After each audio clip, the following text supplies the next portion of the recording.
You know each other? Mr. President, how are you? Good to see you. Welcome. Thank you. Nice to see you again. Okay. Vice President Pam Bondi, nice to see you. Nice to see you. Mr. President, good to see you. Yes. Mrs. Lyons, very nice to meet you. Nice to meet you. My thoughts. Nice to see you. Nice to hear you. What was it? Yeah. Thank you. Good to meet you. Thanks.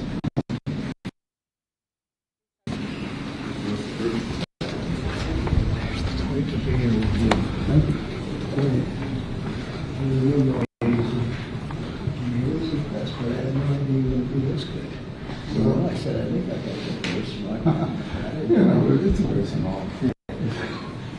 It's easier, right? What are you doing now? Do I sign in?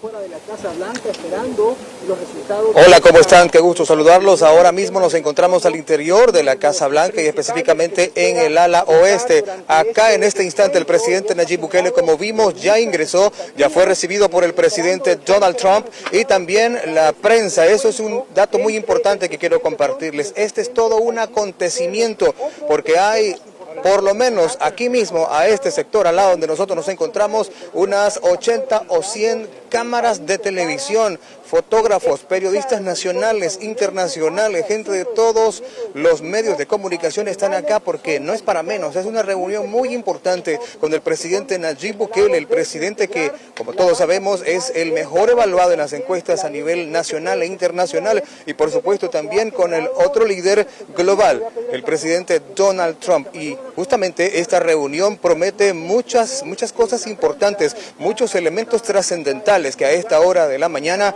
todavía no conocemos específicamente qué elementos van a acordar. Sin embargo, ahora mismo se dirigen a la oficina oval, a la oficina del presidente Donald Trump, y reviste de muchísima importancia porque es la primera vez que el presidente Donald Trump invita a un presidente de Latinoamérica para poder participar en su oficina en una reunión de trabajo. Lo trascendental de esto es que también se lograrán acuerdos nacionales, acuerdos que le van a funcionar a todos nosotros como salvadoreños y por supuesto a nivel general. En este instante los medios de comunicación están ya desmontando, recibieron la llegada del presidente Nayib Bukele y están listos para participar de la conferencia de prensa, posible conferencia de prensa, pero por lo menos la toma oficial de la fotografía que se realizará en la sala de prensa de aquí mismo de la Casa Blanca, al interior de la Casa de Gobierno de los Estados Unidos. Estamos por movernos en este instante, sin embargo tenemos que comentarles también de que ahora mismo por lo menos se espera una reunión de unos 60 minutos o tal vez un poco más para poder entrar en detalles sobre los acontecimientos que van a discutir, hablando de la migración, hablando de las acciones de seguridad.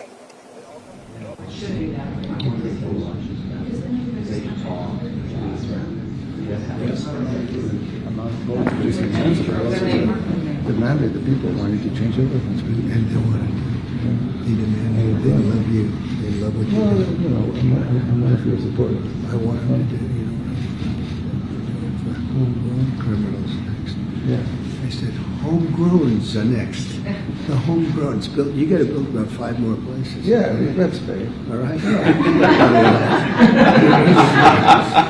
It's not big enough.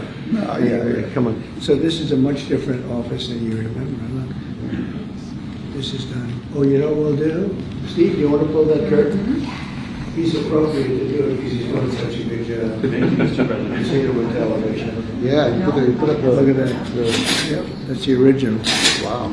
There are 3 of them. That's cool. Yes, That's because the light. Yeah, so you have to cover it. Right? Yeah, well, the light Museum say burn. affects it. I don't know if that's true or not. It's true. It's true. They certainly tell me it is. Yeah. Come on. See, we even put liberals in. Oh, well, he was 4 times there, like you. That's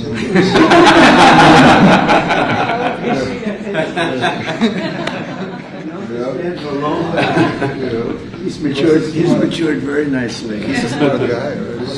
Sir, we're going to do a photo of you Okay. two first, and then we'll have the VP come in just after. 3, 2, 1. Thank you, and now... Do one more. Put the whole thumb up. This is first. Yeah, good. Get in here. 3, 2, 1.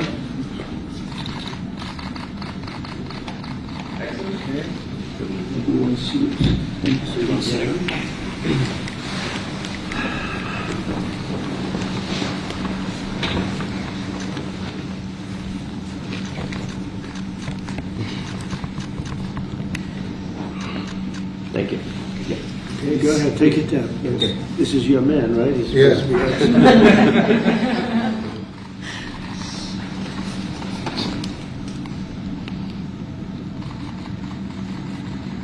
I'll tell you who's good. Whoever sends us those tapes that we get, they become sensations in this country. The tapes, getting out of the planes. That's what people want to see. Respect. They want to see respect. They don't have respect. They're starting to have it here too, but they don't have the respect. Whoever does that does a great job. Oh, we have a team, yeah. You got a good team. Can I use them? Yes.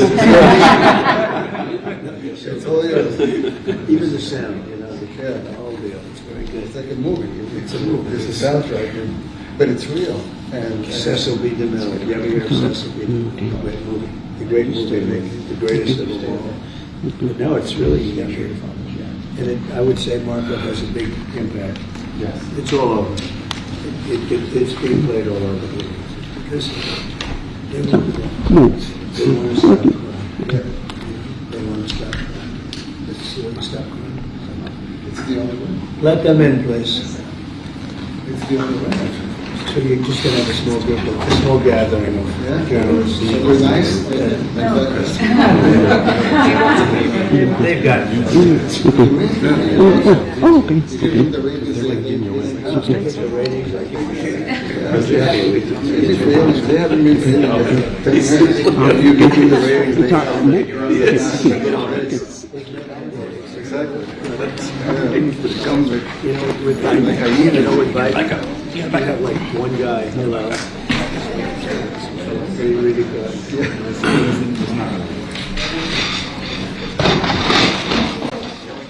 Careful, watch the Oval Office. Watch the Resolute desk. We don't want it, we just sent it down first. No. Put it down. We don't need cameras in. That sounded like a pretty bad crash. See, you see a broken desk.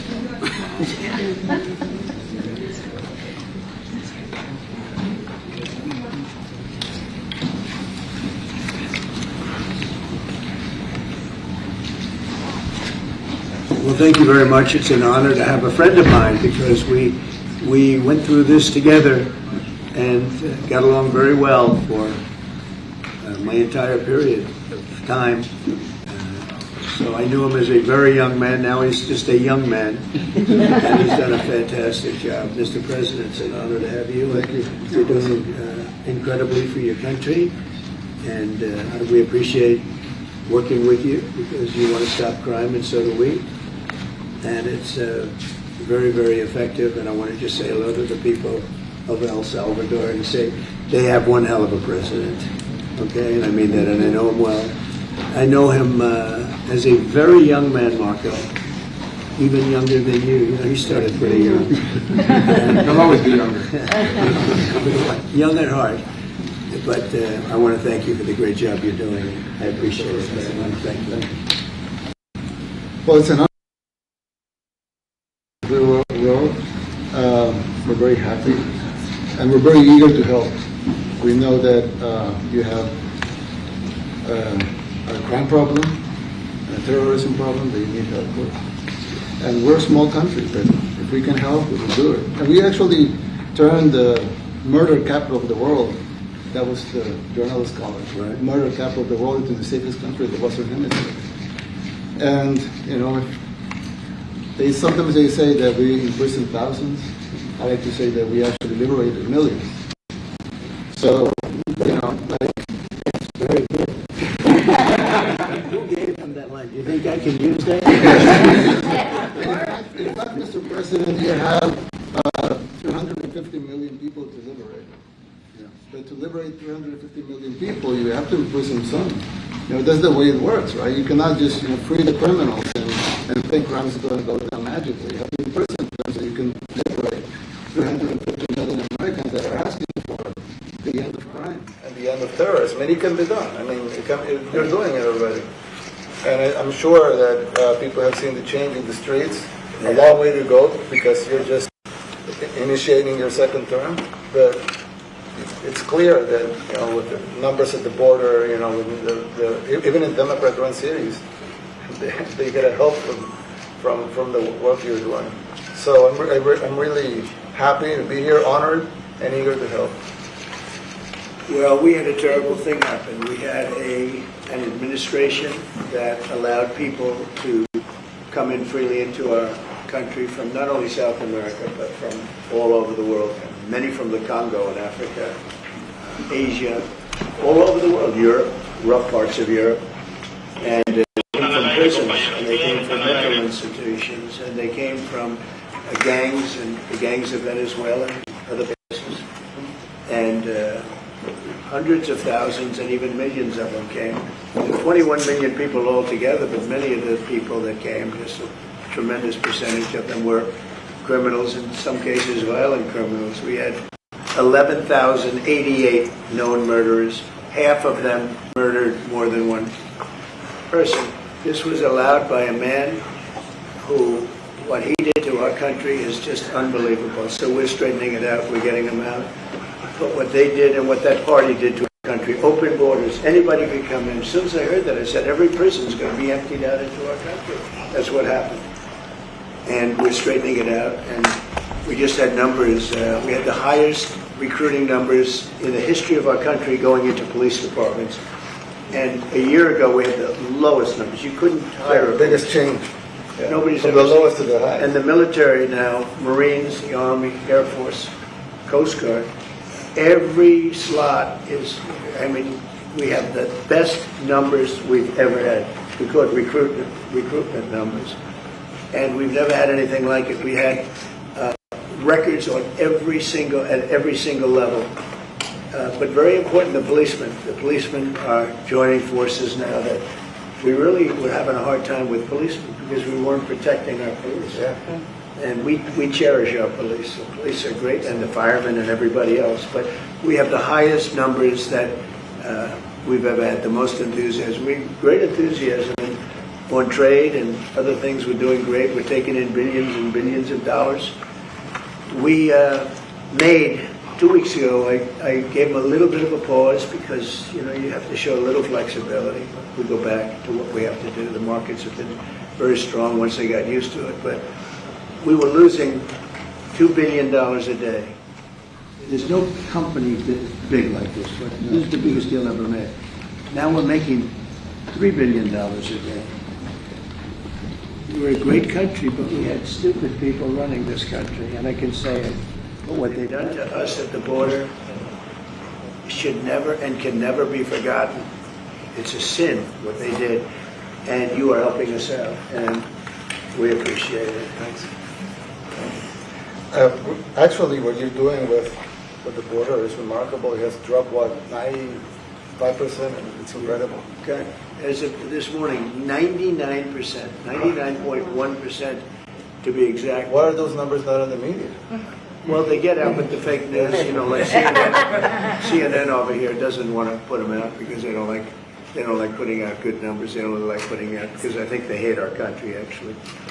Yeah, but it's a shame. You're right. Isn't that a great question? Why doesn't the media? Why don't they put out numbers? Yeah, 99%. I mean, it's crazy, right? We're doing. It's a crazy turnaround. Christy, could you maybe say a couple of words about the border? How we're doing? It's just been absolutely phenomenal what a great leader can do. Clear direction. Our laws matter.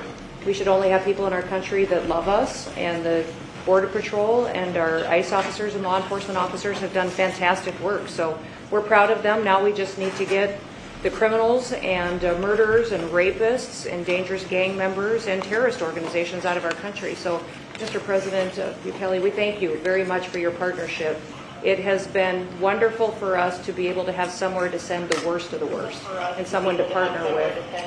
And we'd like to continue that partnership because it's been a powerful message of consequences. Mr. President, you wanted people to know that there was consequences if you break our laws and harm our people and endanger families. And this is a clear consequence for the worst of the worst that we have somewhere to put them. Thank you very much. Yeah, we even had this gang member from Venezuela, one of the ones you sent, and we interviewed him just, to get some information, etc. from them. And he said, oh, I got arrested 6 times, but they released me the 6th time, so I should be released again. And then he said, well, what's the last thing you do? And he said, well, I shot a cop in the leg, but I didn't kill him. I just shot him in the leg. And we're like, this guy was arrested 6 times here in the United States, 6 times. He was released 6 times. And in the he was released 5 times, and the last time he was sent to El Salvador, right? So he's not getting a release. But the last time he shot a cop, actually, and he shot him in the leg. So these are, like you said, there's something broken. The liberal establishment, but they're not running things anymore in this country, and we're run by, and I don't say conservative, I don't say anything, we're run by people with great common sense. Yeah, common sense. Because it's all common sense. Yeah. It's not liberal conservative, it's common sense. Exactly.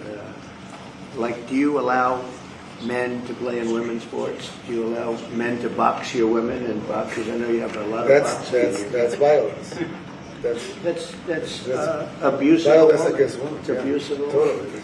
But we have people that fight to the death because they think men should be able to play in women's sports. And some of those sports, it wouldn't matter much, but it still matters. But some of them are very dangerous for women. Some years ago, I said a decade ago or so, women rights movements were pressuring so that we enacted specific laws to avoid men abusing women. And I think those laws were great because there were a lot of men abusing women. But now some of the same people are trying to backtrack on that and actually trying to make new laws allowing men to abuse women in sports. So actually that doesn't make sense. It doesn't make sense. It's crazy. They have weightlifting records, right? Yeah. A woman gets up this way, she's incredible. A guy gets up and beats her by 100 pounds. What are you going to do? A record that hadn't been broken in 18 years. They put on an ounce, quarter of an ounce, eighth of an ounce for 18 years. Now they have a guy come up, ping. The whole thing is crazy. But they continue to fight. And I don't like talking about it because I want to save it for just before the next election. I say to my people, don't even talk about it because they'll change. And but I watched this morning. There was a congressman fighting to the death for men to play against women in sports. And you say to yourself, why? What are they doing? What are they doing? But your country's not too big in that. No, of course not. We're big in protecting women. Good. Yeah. It's a very important form of protection, too. And as you can see, most of my cabinet are women, so... That's impressive. Yeah. And that's why you And they're not DEI hires or anything. They're just great at what they do. Right? That's right. This is very impressive. Yeah, This is a first. We've had women, but we've never had 3 of them right here. 4 and 3 men. Look at who we have. You guys feel a little bit mistreated? That's good. I like it. We've been advanced. I've been very advanced in that regard, too. We have Pam, who's been so fantastic. And Christy. And the most powerful woman, they say. I know, exactly. They're all afraid of her. Susie Wells. Who's tough. Most powerful woman in the world, according to magazines. What do I know? Yes. But I think she probably is. Yeah, she probably is. Yeah, she probably is. Congratulations. And Stephen, who's done such a great job. Yes. We have great He's people. very famous too. But we love working with him. He really lets them have it. Right? Yeah, exactly. There's no games. No. It's very good. He knows. Do you have any questions, please? President Trump. Go. Let's not start with CNN because they're just so wrong. Yeah, please. Yeah, thank you, Mr. President. You repeatedly mentioned last night that Russia's attack on Ukraine was a mistake. What is the exact mistake? And had you given Putin a deadline to actually move toward a ceasefire? The mistake was letting the war happen. If Biden were competent, and if Zelensky were competent, And I don't know that he is. We had a rough session with this guy over here. He just kept asking for more and more. That war should have never been allowed to happen. That war, I went 4 years and Putin wouldn't even bring it up. And as soon as the election was rigged and I wasn't here, that war started. There was no way that war should have been allowed to happen. And Biden should have stopped it. And you take a look at Putin. I'm not saying anybody's an angel. But I will tell you, I went 4 years and it wasn't even a question. He would never, and I told him, don't do it. You're not going to do it. And it was the apple of his eye, but there was no way that he would have done it. All you had to do is lower oil prices. If you lowered oil prices, Biden kept the prices so high because he made it impossible to get it. If you lowered oil prices, you wouldn't have had the war. But you wouldn't have had it with me anyway. That war would have never happened. And I think it's a great abuse. So now what do? You get a country where 25% of its land is gone, and the best locations, where millions of people are killed. You know, you haven't reported accurately the death. And this was Biden's war, and I'm trying to stop it. And I think we're going to do a good job. I hope we're going to do it. They lose 2,500 young people a week, think on average. Now, they're Russians and they're Ukrainians, but it's 2,000. We don't care. It's like whatever it is. They're not from your country. They're not from mine, but I want to stop it. 2,500. It's a killing field. It's like the Civil War. You take a look. I look at the satellite pictures.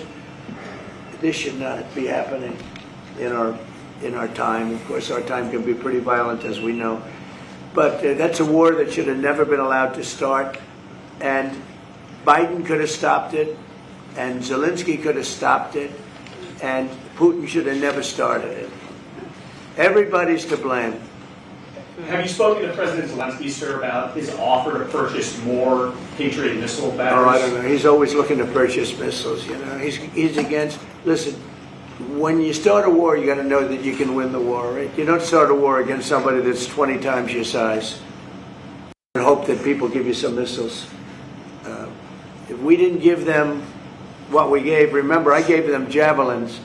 That's how they won their first big battle with the tanks that got stuck in the mud, and they took them out with javelins. They have an expression that Obama at the time, Obama gave them sheets and Trump gave them javelins.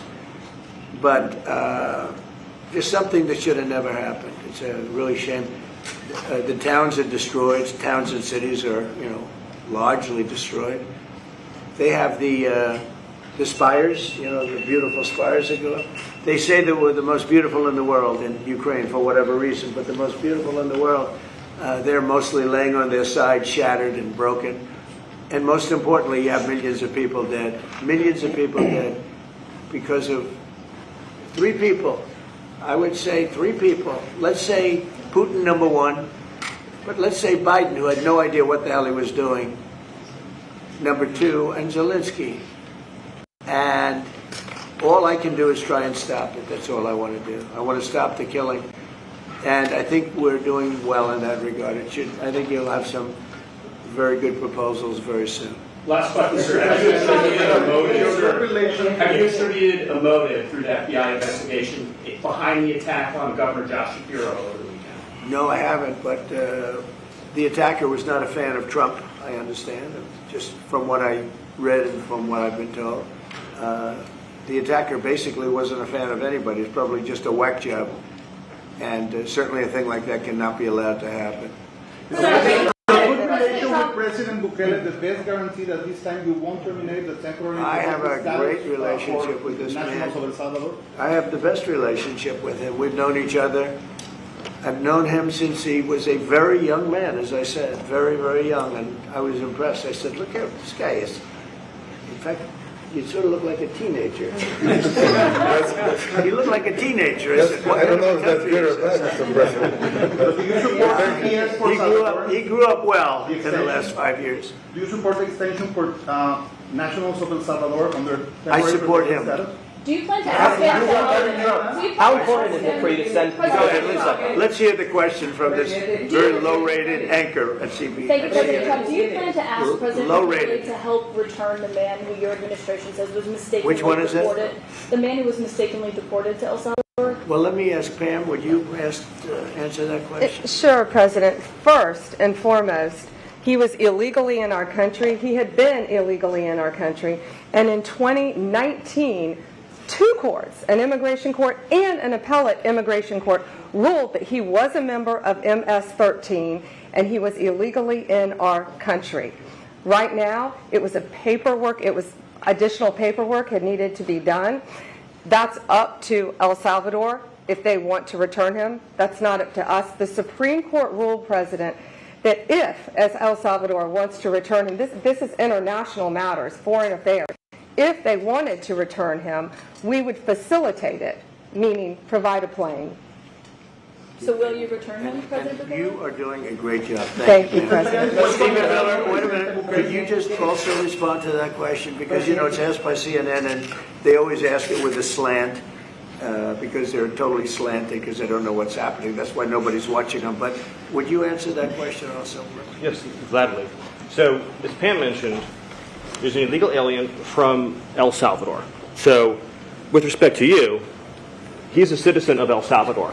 So, it's very arrogant even for American media to suggest that we would even tell El Salvador how to handle their own citizens as a starting point. As two immigration courts found that he was a member of MS-13.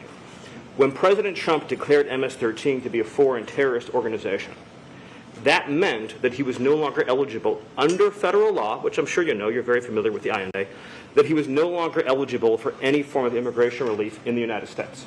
So we had a deportation order that was valid, which meant that under our law, he's not even allowed to be present in the United States and had to be returned because of the foreign terrorist designation. This issue was then, by a district court judge, completely inverted, and a district court judge tried to tell the administration that they had to kidnap a citizen of El Salvador and fly him back here. That issue was raised to the Supreme Court, and the Supreme Court said the district court order was unlawful and its main components were reversed 9-0 unanimously, stating clearly that neither Secretary of State nor the President could be compelled by anybody to forcibly retrieve a citizen of El Salvador from El Salvador, who again is a member of MS-13, which, as I'm sure you understand, rapes little girls, murders women, murders children, is engaged in the most barbaric activities in the world, and I can promise you, if he was your neighbor, you would move right away. So you don't plan to ask for his help to get him back? And Is that- what was the ruling is that your in the position? Supreme Court, Steve? Was it 9-0? Yes, it was a 9-0 in our favor. In our favor, against the district court ruling, saying that no district court has the power to compel the foreign policy function of the United States. As Pam said, the ruling solely stated that if this individual, at El Salvador's sole discretion, was sent back to our country, that we could deport him a second time. Well, no version of this legally ends up with him ever living here because he is a citizen of El Salvador. That is the president of El Salvador. Your questions about it, per the court, can only be directed to him. I asked President Bukele, can President Bukele weigh in on this? Do you plan to return him? Well, I'm supposed to be suggesting that I smuggle a terrorist into the United States, right? It's always how can I return him to the United States? Like I smuggle him into the United States, or whether of course I'm not going to do it. It's like, I mean, the question is preposterous. How can I smuggle a terrorist into the United States? I don't have the power to return him to the United States. So you could release him inside El Salvador? Yeah, but I'm not releasing, I mean, we're not very fond of releasing terrorists into our country. I mean, we just turned the murder capital of the world to the safest country of the Western Hemisphere, and you want us to go back into the releasing criminals so we can go back to being the murder capital of the world? And that's not going to happen. Well, they'd love to have a criminal, released into our country. I mean, there's a fascination. They would love it. But yeah. They're sick. These are sick people. Marco, do you have something to say about that? Yeah, I mean, Stephen outlined it. I don't understand what the confusion is. This individual is a citizen of El Salvador. He was illegally in the United States and was returned to his country. That's where you deport people, back to their country of origin. Except for Venezuela, that wasn't refusing to take people back, or places like that. I can tell you this, Mr. President. No, the foreign policy of the United States is conducted by the President of the United States, not by a court. And no court in the United States has a right to conduct the foreign policy of the United States. It's that simple. End of story. And that's what the Supreme Court held, by the way, to Marco's point. The Supreme Court said exactly what Marco said, that no court has the authority to compel the foreign policy function of the United States. We won a case 9-0, and people like CNN are portraying it as a loss, as usual, because they want foreign terrorists in the country who kidnap women and children. But President Trump, his policy is foreign terrorists that are here illegally get expelled from the country, which, by the way, is a 90-10 issue. Well, Mr. President, you said that if the Supreme Court said someone needed to be returned, that you would abide by that. You said that on Air Force One just a few days ago. And How they long said do we that have to answer they must this be question listened from you? Why don't you just say, isn't it wonderful that we're keeping criminals out of our country? Why can't you just say that? Well, it's a legal Why do you dispute, so I go just wanted to over get and some over, clarity on it. and that's why nobody watches you anymore. You know, you have no credibility. Please, go ahead. President Trump, thank you so much. How many illegal criminals are you planning on exporting to El Salvador? And President Bukele, how many are you willing to take from the U.S.? As many as possible. And I just asked the president, you know, it's this massive complex that he built, jail complex. I said, can you build some more of them, please? As many as we can get out of our country that were allowed in here by incompetent Joe Biden through open borders. Open borders. You probably hear open borders and you can't even understand it because nobody can understand it. Nobody smart or with common sense can understand it. So we have millions of people that should not be in this country that are dangerous, not just people, because we have people, but we have millions of people that are murderers, drug dealers. They've been allowed to come into our country by other countries that were very smart. When they heard this very low IQ president, and by the way, I took my cognitive exam as part of my physical exam, and I got the highest mark, and one of the doctors said, sir, I've never seen anybody get that kind of, that was the highest mark. I hope you're happy with that, although they haven't been bugging me too much to take a cognitive, but I did do my physical and it was released. I hope you're all happy with it. I notice there's no question, so probably you are. But the cognitive, they said to me, sir, would you like to take a cognitive test? I said, did Biden take one? No. Did anybody take one? No, not too many people took them. I said, what about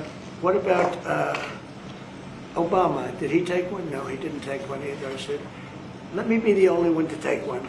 But I've actually taken them 3 times already. I like taking them because they're not too tough for me to take. But we had a great physical exam, so I know you're going to ask that. And the doctors who are total professionals. And I visited a soldier that was badly wounded, incredible soldier, lost his leg, and we spent a lot of time with him. I mean, great with his mother. And it was really a very great thing. They do a phenomenal job. I just want to say, Walter Reed, I was there for 5 or 6 hours. You were there with me.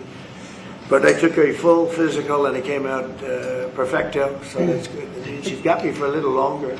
Would the U.S. be willing to pay for those facilities to be opened if new ones would be built? I'd do something. We'd help them out. Yeah, we help them.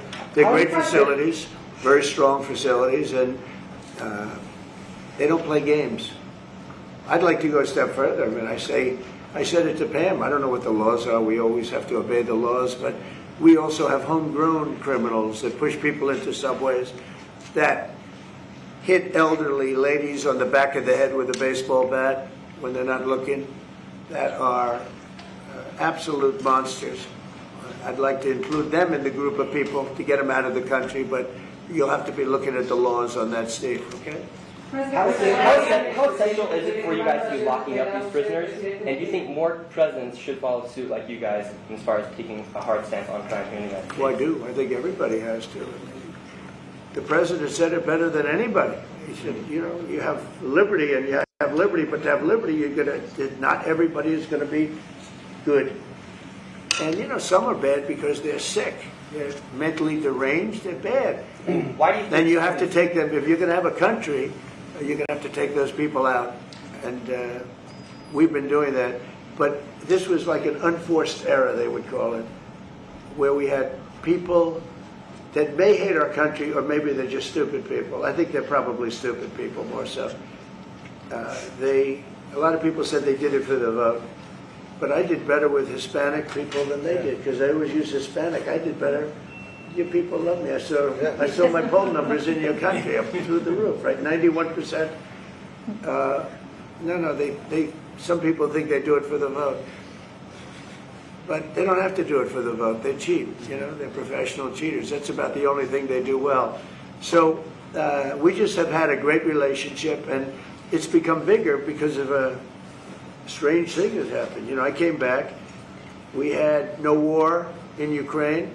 We had no war we had no October 7th Middle East problem. We had nothing. We had no inflation. We didn't have the Afghanistan most embarrassing moment in the history of our country. The Afghanistan not withdrawing, because I would have been, you know, I had it all set to bring people out with dignity and pride. That was the worst, most embarrassing moment in the history of our country, Afghanistan. We didn't have any of that. You wouldn't have had the war with Russia, Ukraine. You wouldn't have had the Middle East problem because Iran was broke. They had no money because we had secondary sanctions on and lots of other sanctions. And now every single thing, a problem with Iran, but I'll solve that problem. That's almost an easy one. We got to solve a war that should have never started, Ukraine and Russia, and we'll get that solved. And we have to solve problems, and we already solved inflation. You know, if you look at the numbers are incredible, actually. Stock market's up, and we're not letting other countries take advantage of this country like they have for the last 40 years. So thank you very much. You have a question, please? Yes, Mr. President, thank you so much. You scored another major investment win this morning when Nvidia pledged to build its AI supercomputer, the first time ever, right here in the United States. Thank you. Now that's a question I like. That's true. What is your reaction to this announcement, sir, and how will this positively benefit Americans across the country? Well, it's one of the biggest announcements you'll ever hear, because Nvidia, as you know, controls that almost the entire sector, which is one of the most important sectors in the world, between chips and semiconductors and everything else. And they're the biggest. And the other biggest we already have coming in and spending $300 billion, as you know. They announced 2 weeks ago. But Nvidia is so highly respected. And this was an announcement that a lot of people, I knew it was going to happen, but not to the extent that it happened. Big. And the reason they did it is because of the election on November 5th and because of a thing called tariffs, as I say, the most beautiful word in the dictionary. After love, God, relationship.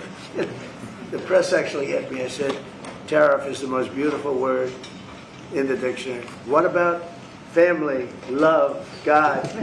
So I got hit even on that. You understand? I said, okay. So now I say it's my fifth most favorite word because they get you on anything. But no, that Nvidia, it's one of the great companies of the world. Modern, super modern companies, controls segments that nobody, you know, sort of controls the world in a sense, and they're coming in here in the biggest way with hundreds of billions of dollars. Not like millions of dollars, hundreds of billions of dollars, and I'm honored by it. And I want to thank Jensen and all of the people that we deal with. They're great people, they're brilliant people. And without tariffs, they wouldn't be doing it. Thank you very much. Considering additional sanctions against Russia after their latest attack, and do you have an update on the rate and when you might announce them? Well, I already have sanctions on Russia. I put them there. If you remember, Nord Stream 2, that's the big pipeline that goes through Europe. I stopped it. That's Russia's pipeline, the largest pipeline, I think, in the world. Goes to Germany. And I stopped it. And when Biden came in, he approved it. And then they say, oh, I'm friendly with Russia. No. Putin said, you know, if you're my friend, I'd hate to see you when you're my enemy. I stopped the biggest economic job they ever had. I stopped it cold, right? It was dead. You know that, right? And Biden came in and he immediately approved it. What was that all about? Sanctions, sir? And it's a pipeline that takes care of a lot of the needs. Now, you know, it was a very controversial thing, but I stopped it, and Biden approved it. Question? On tariffs? No, not you. Not Today on semiconductor tariffs and potentially pharmaceuticals. What? Semiconductor tariffs and potentially pharmaceuticals. Pharmaceuticals we're going to do. We don't make our own drugs, our own pharmaceuticals. We don't make our own drugs anymore. The drug companies are in Ireland and they're in lots of other places, China. And all I have to do is impose a tariff. The more, the faster they move in. The higher the tariff, it's very serious. it's inversely proportional. The higher the tariff, the faster they come. And yeah, we're going to be doing that. That's going to be like we have on cars. We have, as you know, a 25% tariff on cars. We have a 25% tariff on steel and aluminum. And that's what that category fits right now. Do you have a percentage in mind and a timeline? I have a timeline, yeah, not too distant future. We're doing it because we want to make our own drugs. We're doing it because we want to make our own steel and aluminum, lumber, other things. And they're all coming in. We have record numbers, $7 trillion. Since I announced, like a month and a half ago, since I came in, we have over $7 trillion being invested in the country. We didn't have $1 trillion. We didn't have $500 billion with some of these guys. I didn't know what the hell they were doing. So we have the largest investment that we've ever heard of, and we're only 2 months in. And that'll continue at levels that you've never seen before. It's what's going to happen. And even the stock market's up today. It's we also had, you know, a lot of people didn't say it the way it was. We had the largest gain in the stock market in history on every single category last week. That was a nice game because we're getting little because people didn't understand the power of our economic, our country economically if you use it right. Do you have something to say on that, JD? Yes, sir. I mean, look, for 40 years we have lost manufacturing capacity. Workers have seen their wages stagnate. And some of the most critical things that we need, from the pharmaceuticals, the drugs that we give to our children, the antibiotics that we give to our kids, to the weapons that we actually need to fight a war, if God forbid we had to fight a war, we don't make enough of that stuff. And so President Trump ran explicitly on changing that. Yes, as the President mentioned, it caused a little bit of disruption in the market, but I actually think over the long term, workers are going to benefit, stocks are going to go up, American businesses are going to benefit as we reinvest and reindustrialize our country.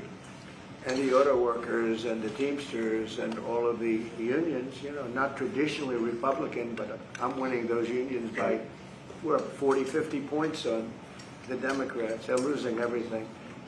They're losing everything because they just have policies that are not believable. They fight for policies that are 5% popular, and nobody knows who the 5% are. I mean, nobody can find the 5%. But if you go back to Ohio, and by the way, we have the great championship team from Ohio coming in today, right? Very big day. And that's going to be a little bit later. And that'll be, if you want to stick around, I'll introduce you to some people. You'll see some very large people, right? You'll see some people that even you have not seen people like this. These are big, these are 6'7", 380 pounds with no fat. Okay, that's pretty good. But the team, the national championship team, is being honored today at the White House, so that'll be exciting. If you're around, you want to stay around, I'll have you up there. You can tell them all about your prison, how you have to behave. Okay. Businesses need more clarity. How Who else? temporary are those executives? Go ahead, please. You said yesterday that you're making a decision on Iran very quickly. Yeah. What do you mean by that? Is that a decision? Well, they have to solve their problem very quickly. Iran wants to deal with us, but they don't know how. They really don't know how. We had a meeting with them on Saturday. We have another meeting scheduled next Saturday. I said, that's a long time. You know, that's a long time. So I think they might be tapping us along. But Iran has to get rid of the concept of a nuclear weapon. They cannot have a nuclear weapon. He can't have a nuclear weapon. Nobody can have, we can't have anybody having nuclear weapons, you know? We can't have nuclear weapons. And I think they're tapping us along because we're so used to dealing with stupid people in this country. And I had Iran perfect. You had no attacks. You would have never had October 7th in Israel, the attack by Hamas, because Iran was broke. They were stone cold broke when I was president. And I don't want to do, I want them to be a rich, great nation. The only thing is, one thing, simple. It's really simple. They can't have a nuclear weapon. And they got to go fast because they're fairly close to having one. And they're not going to have one. And if we have to do something very harsh, we'll do it. And I'm not doing it for us, I'm doing it for the world. And these are radicalized people, and they cannot have a nuclear weapon. Does that include a potential strike on Iranian nuclear facilities? Of course it does. Just a follow-up question, a clarification. You mentioned that you're open to deporting individuals that aren't foreign aliens but are criminals to El Salvador. Does that include potentially U.S. citizens, fully naturalized Americans? If they're criminals and if they hit people with baseball bats over their head that happen to be 90 years old, and if they rape 87-year-old women in Coney Island, Brooklyn, yeah, that includes them. What, do you think there's a special category of person? They're as bad as anybody that comes in. We have bad ones too. And I'm all for it.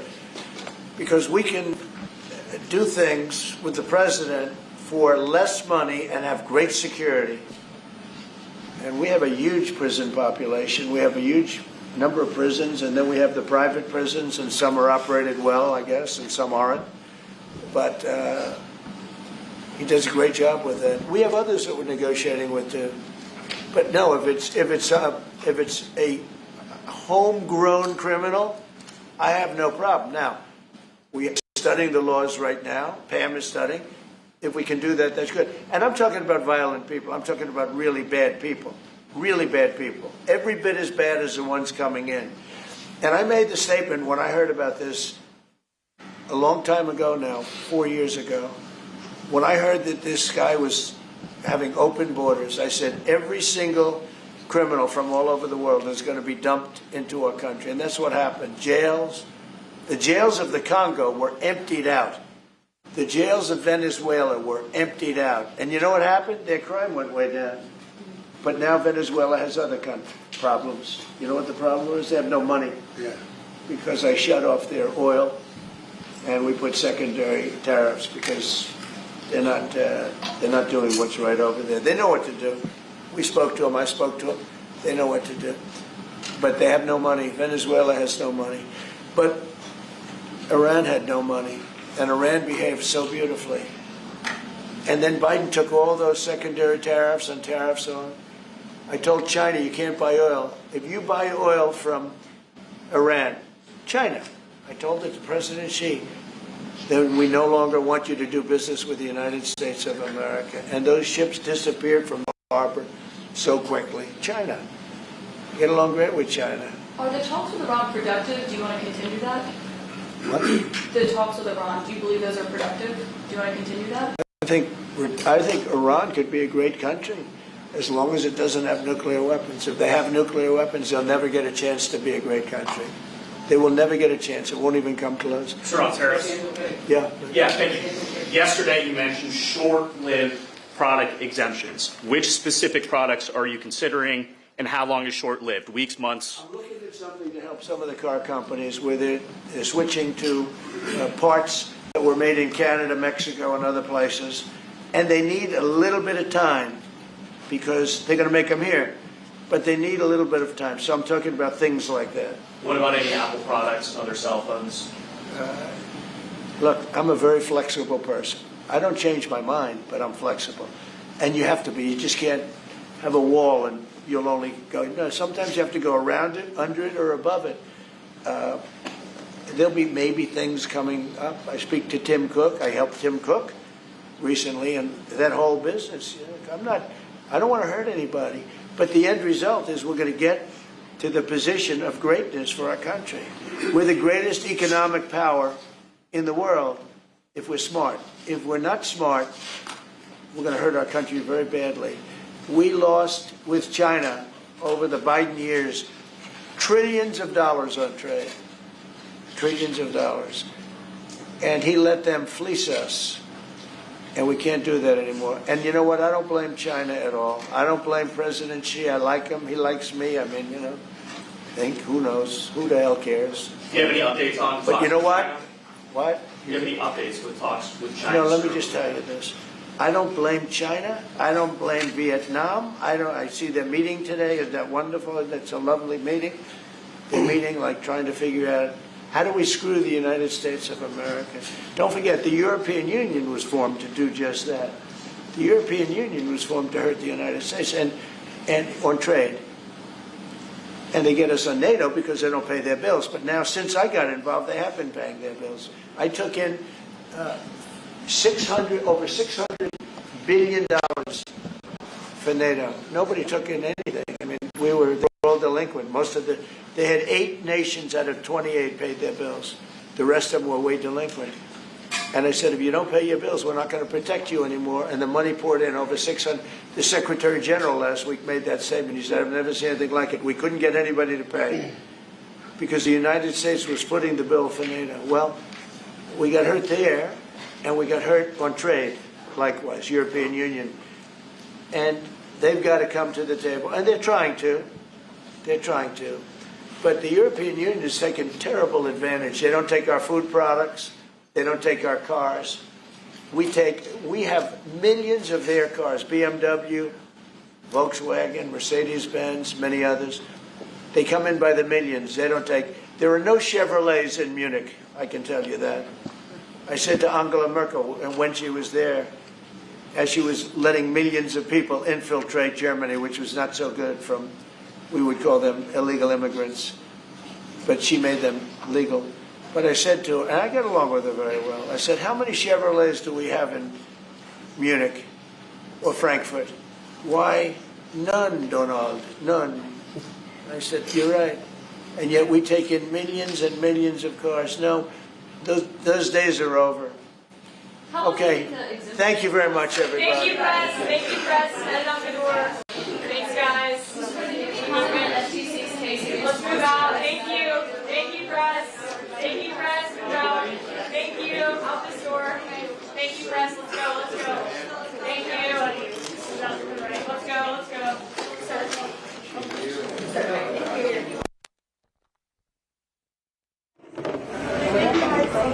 Gracias, bueno.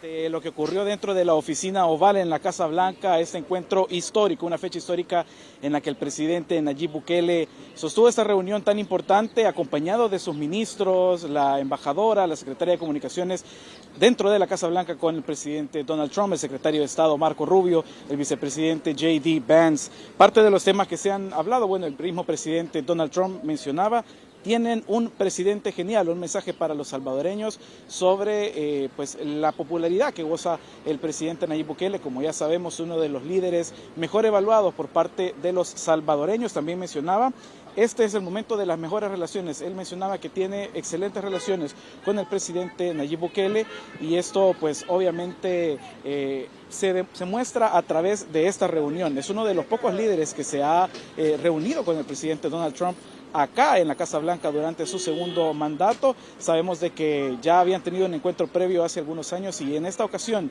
ha sido recibido con todos los honores acá en la Casa Blanca, en la capital de los Estados Unidos.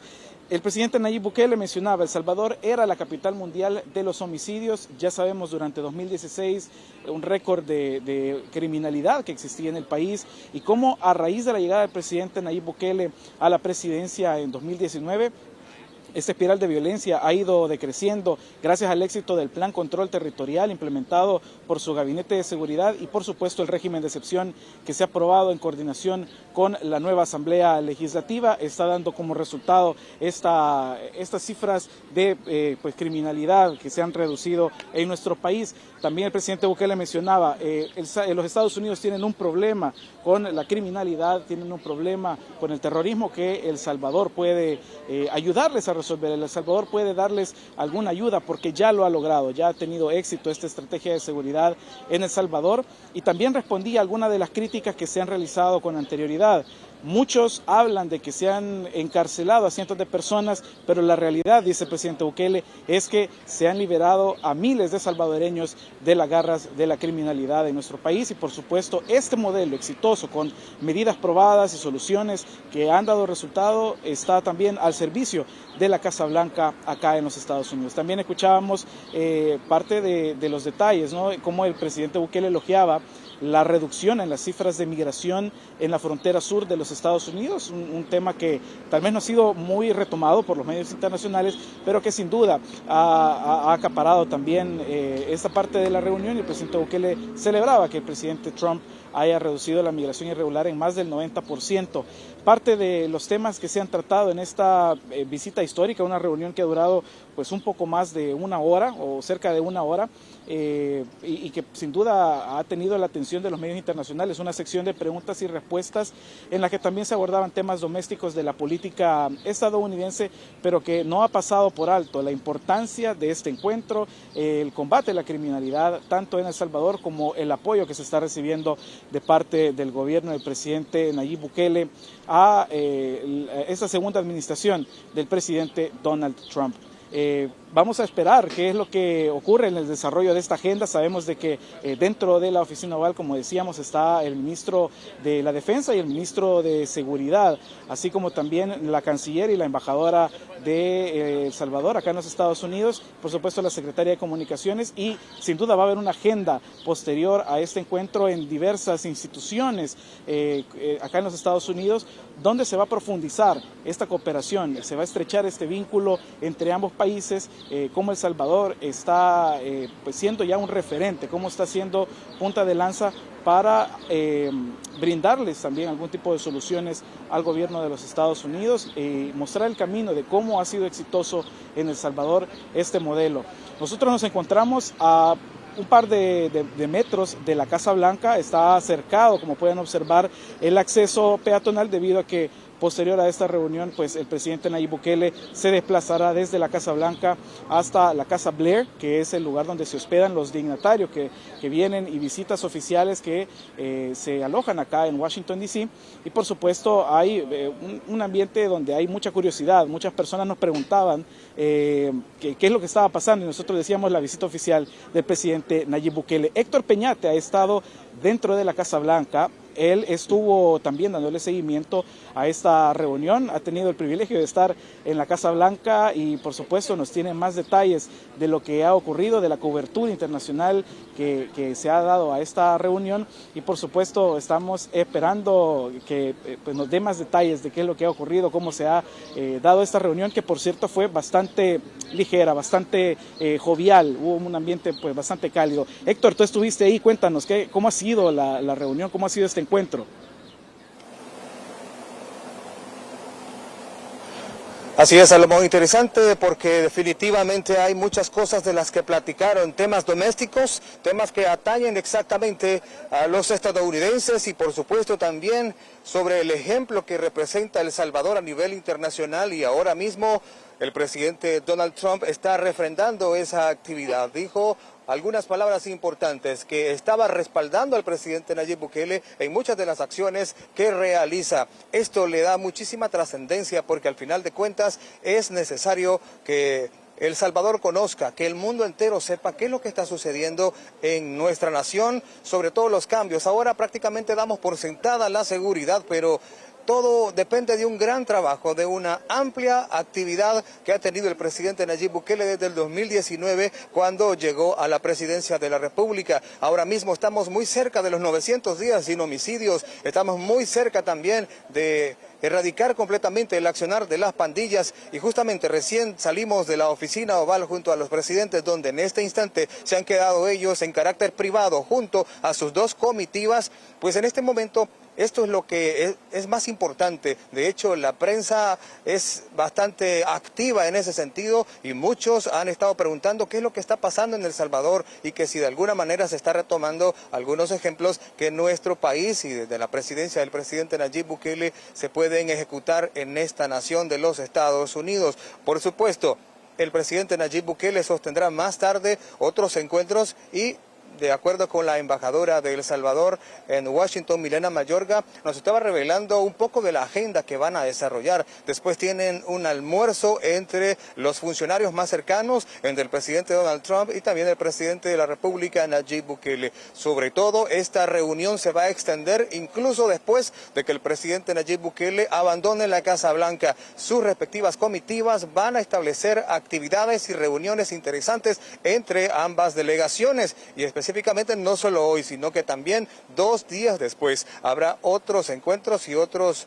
enlaces entre ellos para discutir temas en específico y algunos elementos que puedan, al final de cuentas, solucionar aspectos domésticos de esta nación, de los Estados Unidos, y tomando como ejemplo lo que está sucediendo en El Salvador y todas las acciones en seguridad, en materia del combate al crimen, en materia del combate a las estructuras delictivas. Dentro de la conferencia de prensa, dentro de la actividad allí mismo, dentro de la Casa Blanca, específicamente del Salón Oval, estuvo presente el vicepresidente J.D. Vance y también sus altos funcionarios de seguridad, como por ejemplo Kristi Noem, la secretaria de Seguridad de este país y quien recientemente estuvo allá mismo en El Salvador. Estas cosas trascienden porque al final de cuentas representa la importancia, el peso y por qué el presidente Nayib Bukele se encuentra acá. Y exactamente él como líder de nuestra nación y como líder también global, al lado del presidente Donald Trump, están haciendo actividades trascendentales para sus respectivos países.